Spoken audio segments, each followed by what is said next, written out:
ഷാഫി പറമ്പിൽ സംസാരിക്കണമെന്ന് നേതാക്കൾ ഇല്ലെന്ന് ഷാഫി മൽപ്പിടുത്തം. ഒടുവിൽ സംഭവം കോംപ്രമൈസായി. കോഴിക്കോട് കുറ്റ്യാടിയിൽ വി.ഡി. സതീശൻ നയിക്കുന്ന പുതിയുഗ യാത്രയിലാണ് സംസാരിക്കുന്നതിനെ ചൊല്ലി തർക്കമുണ്ടായത്. ഒടുവിൽ ഷാഫിയെ മൈക്കിനടുത്തേക്ക് പ്രസംഗിക്കാനായി നീങ്ങിയത് കരഘോഷത്തോടെയാണ് പ്രവർത്തകർ വരവേറ്റത്. ഏറ്റവും പ്രിയങ്കരനായ അധ്യക്ഷൻ ശ്രീ പ്രമോദ് കക്കട്ടിൽ, പ്രിയങ്കരനായ ഞാൻ പ്രസംഗിക്കുന്നില്ല, ഒറ്റ വാചകം പ്രതിപക്ഷ നേതാവിനോട് പറയുന്നു. 100-ൽ കൂടുതൽ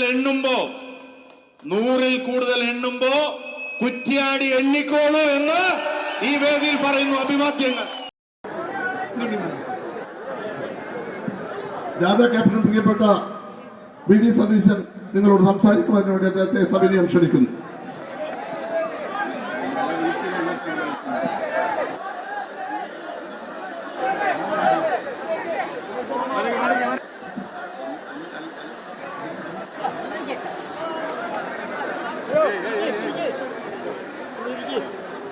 ഏറ്റവും പ്രിയങ്കരനായ അധ്യക്ഷൻ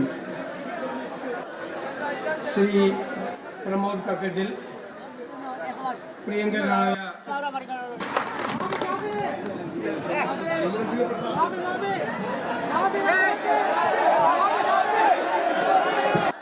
പ്രിയപ്പെട്ട എം.പി. ഷാഫി പറമ്പിൽ സംസാരിക്കും.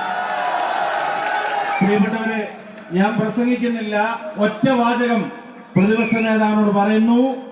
100-ൽ കൂടുതൽ എണ്ണുമ്പോ കുറ്റ്യാടി എണ്ണിക്കോളൂ എന്ന് ഈ വേദിയിൽ പറയുന്നു. അഭിവാദ്യങ്ങൾ. പ്രിയപ്പെട്ട ഡി.സി.സി. പ്രസിഡന്റ്, ഈ ജാഥയെ, പുതുക യാത്രയെ കോഴിക്കോട്ടെ ജനാധിപത്യ മതേതര സമൂഹം നെഞ്ചിലേറ്റി മനസ്സിലേറ്റി സ്വീകരിക്കുന്നു, അഭിവാദ്യം ചെയ്യുന്നു. വി.ഡി. സതീശൻ നയിക്കുന്ന യു.ഡി.എഫിന്റെ പുതിയുഗ യാത്ര ഇന്ന് കോഴിക്കോട് ജില്ലയിൽ പ്രവേശിച്ചതാണ്. തൊട്ടിൽപ്പാലത്തെ സ്വീകരണത്തിന് ശേഷം കുറ്റ്യാടിയിൽ എത്തുമ്പോഴുണ്ടായ ദൃശ്യങ്ങളാണ് ഈ കാണുന്നത്. അവിടെ എത്തിയപ്പോൾ 10 മണിക്ക് നിശ്ചയിച്ചിരുന്ന ജാഥയാണ്, സ്വീകരണ പരിപാടിയാണ്. അത് എത്തിയപ്പോൾ 11:30 സമയം ഏറെ വൈകിയത് കൊണ്ട് തന്നെ കൂടുതൽ പേർ സംസാരിക്കേണ്ടതില്ല എന്നുള്ളത് ഷാഫി പറഞ്ഞു. പക്ഷെ അങ്ങനെയല്ല, ഷാഫി സംസാരിക്കണമെന്നുള്ളത് നേതാക്കൾ ആവർത്തിച്ചു പറഞ്ഞു.